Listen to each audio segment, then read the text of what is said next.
কালি মাখিয়ে তাকে গাধাতে উল্টো গাধাতে পাড়ায় পাড়ায় ঘুরাতো। তুমি যত মিথ্যা কথা বলেছ, ভোটের পরে তো তুমি 10টা আসন পাবে না।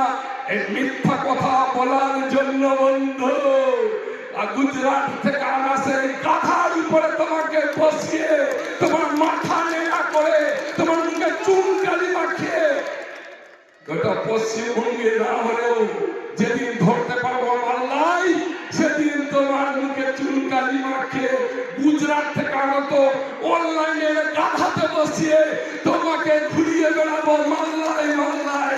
এজন্য মানুষ তৈরি।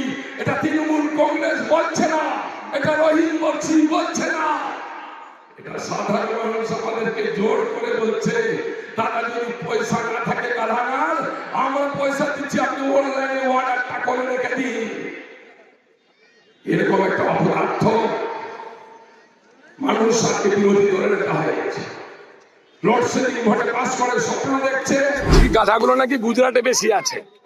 আমরা আগে থেকে দেখতাম ওই শিল্পাটা নিয়ে গাধারা আসতো, আমাদের ঠাকুমাকে জিজ্ঞাসা করতাম এই গাধাগুলো বাড়ি কোথায় গো ঠাকুমা, বলতে ওদের বাড়ি নাকি গুজরাটে। গুজরাটের গাধাগুলো, ওদের গাধা মানে তো শরীর স্বাস্থ্য ভালো থাকে, সে শরীর স্বাস্থ্য ভালো গাধাকে আমরা গুজরাট থেকে হায়ার করে নিয়ে আসবো। কলকাতাও না, ওখানে গাধা পাওয়া যায়, সে গাধাকে নিয়ে আসবো। আর এই যে মিথ্যা কথা বলছে এখানে, বিগত দিন মিথ্যা কথা বলা যারা চোর যারা থাকতো তাদেরকে গাধার উল্টে পিঠে বসিয়ে আর মাথা নেড়া করে মুখে চুনকালে মাকে ঘোরাতো। এই যে মিথ্যা কথাগুলো বলে যাচ্ছে এখান থেকে শুভেন্দু অধিকারী নাম ধরে বলছি, তাকে সে গাধার পিঠে বসিয়ে বিগত দিনের মতো মাথা নেড়া করে চুলকালি মাখিয়ে এখান থেকে। কয়েকদিন আগে একজন মোটা করে এসেছিল, মাথায় চুল নেই, এবং এটা বললেন বলার উদ্দেশ্য ছিল, তাকে বলেছি। আপনি যদি বুঝতে পারেন, যেটা বুঝতে পারেন সেটাই।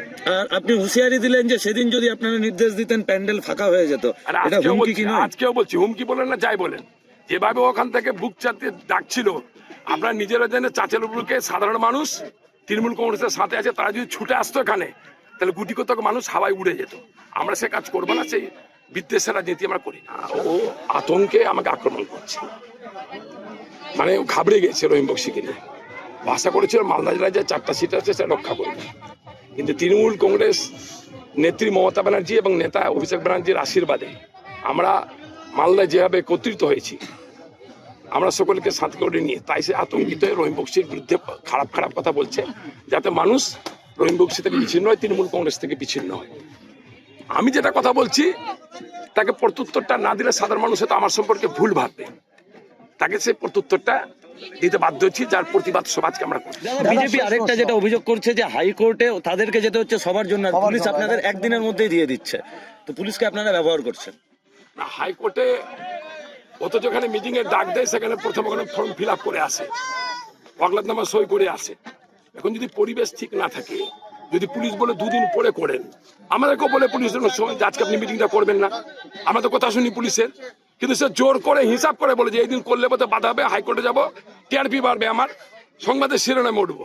এই ধরনের ধান্দাবাজ লোককে মানুষ চিনেছে।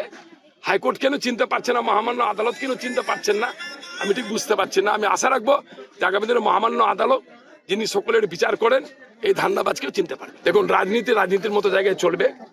মমতা ব্যানার্জি ঊর্ধ্বে কেউ না।